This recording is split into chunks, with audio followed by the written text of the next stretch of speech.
What's happening, y'all? I want to share with you one of the most inspiring verses that sparked my creativity. It comes from Mark chapter 6. Jesus and disciples had left the crowd, but a large crowd followed them. And Jesus had compassion on them and started teaching them.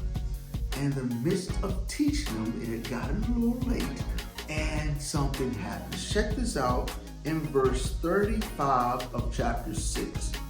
It says, when it was already quite late, his disciples came to him and said, this place is desolate and it is already quite late.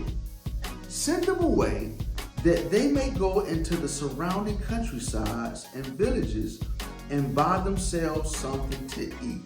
But he answered them, you give them something to eat.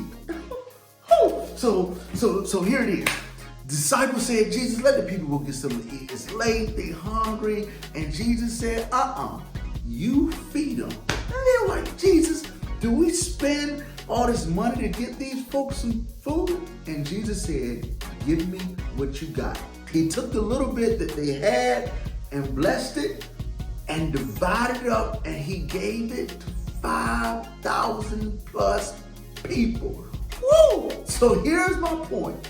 You may have something small, but people need to eat. People are hungry for some spiritual food during this coronavirus crisis, and you've got some stuff that they need. So give Jesus what you got. You take your little iPhone, you take your little bit of video skills or the lack thereof, and give it to God. Ask God to bless it and multiply it, and let's see what happens. Don't just stand and ask God to feed the people. You start taking charge with the little bit that you have, give it to him, and feed the people. Woo!